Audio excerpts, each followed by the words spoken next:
Hey there, team. It's Jennifer Kenna, and this is so important. I want to make sure that as you're getting started here, that you avoid these common realtor mistakes. So, not something that just you might be doing, or maybe you've been taught to do this the wrong way. So, we just want to make sure that we're setting you up from the beginning for success. So, some of the very common agent mistakes. Number one, and probably the most important, you have to remember that you're in a commission only sales job. So if you think you're just going to have people calling you and wanting to go look at pretty houses and making big commission checks, it just doesn't work that way. I know it does on HGTV. Don't be discouraged. It just doesn't work that way. So when you're a commission salesperson, you have to focus on money making activities every single day and really have a plan for how your day and time is going to be spent. So number one, the biggest mistake is not lead generating at least 1 to 2 hours a day. So lead generation is, how do I fill my pipeline? If you only have one customer in your pipeline, you're in trouble. What if something happens? What if they change their mind? What if their financing falls through? What if a contract falls through? You're out of business. So if you're just kind of spending a little bit of time and you go, well, I know this one's going to happen, and you're just waiting for that to happen, you're going to be paying dearly for that. So spending your time wisely. When you're a brand new agent, 1 to 2 hours is not very much time. I would almost say you want to be 4 or 5, maybe even 8 hours a day lead generating. When you have no business, your job is to get business. You want to find business. You want to start setting people up for success, putting them in a pipeline, sifting and sorting, seeing where they're at and when are they going to be ready to buy. So, but when you get busy and now you have people in your pipeline, a couple under contract, maybe a couple listings, you're doing showings later today, 1 to 2 hours a day. So at the beginning, please do it more while you're creating business. But then as you're ongoing, after 1 year, 2 years, 20 years in the business, still spending that hour or two a day to say, who's my next deal? Because it's a really big mistake if you don't have enough people filled in your pipeline, because things do happen in this business. Number two, not using a calendar or appointment setting system. I see this a lot too. They just kind of wake up in the day without an agenda. You have to remember, now you're a business owner and your time is super valuable. Hopefully you already did our volume goal setting calendar. So you actually know, depending on how much you want to make per year, what is your hourly worth.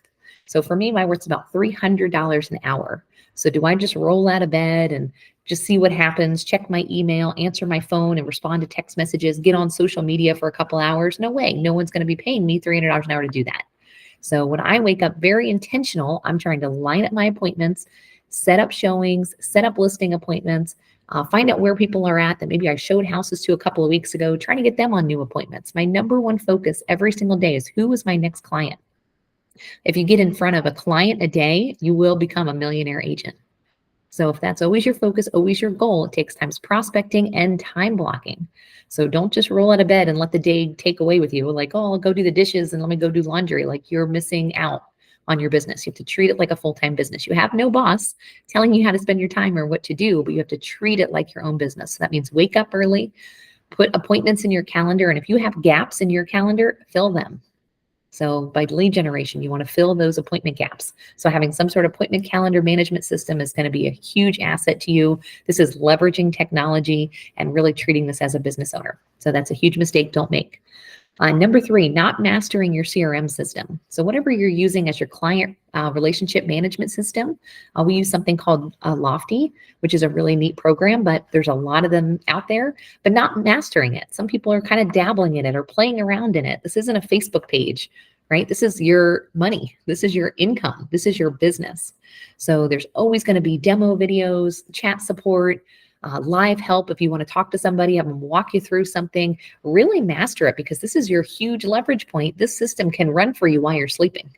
So if you want to have really big goals and you want to achieve and earn a lot of money, master the system. You need to know it as well as possible, because there's all kinds of features that have been put in there by other top agents.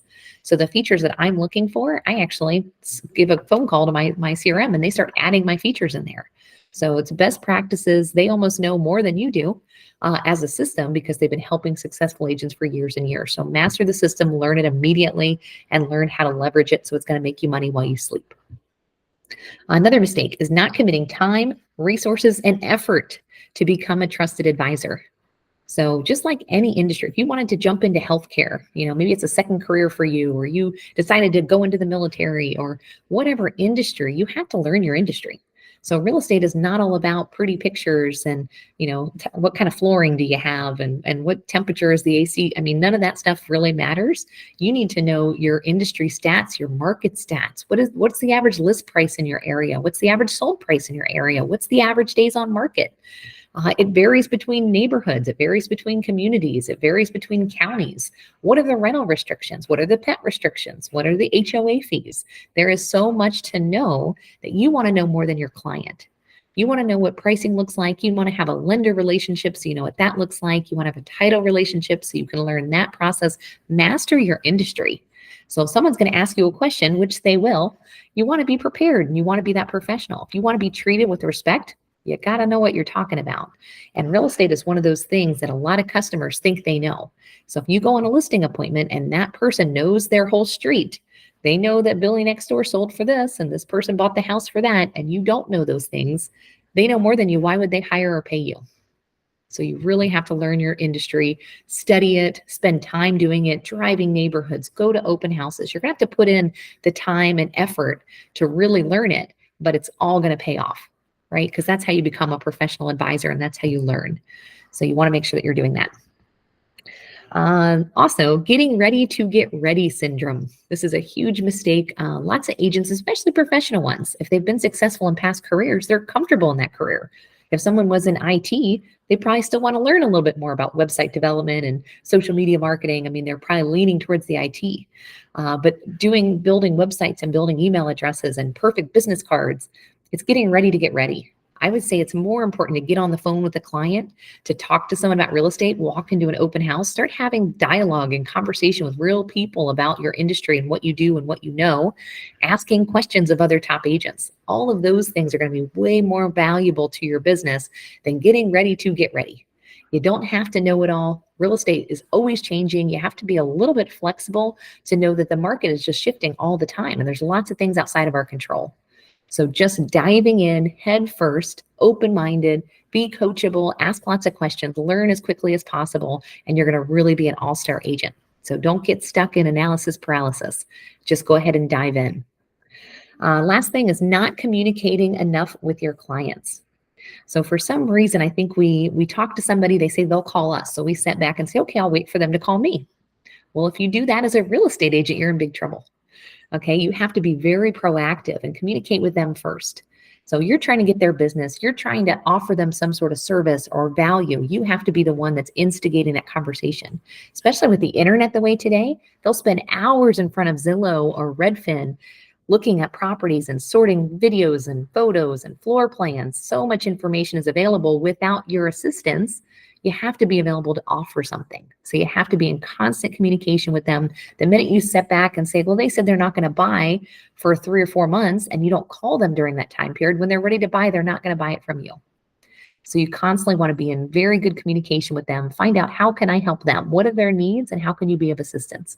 Because that's really how you're going to stay in this business and you're going to be successful. And when that client is ready, you're the first person they think of because you've been following up with them for months. That when they're ready to buy, they're going to call you. Thanks, guys. Don't make these very, very simple mistakes that a lot of new realtors do.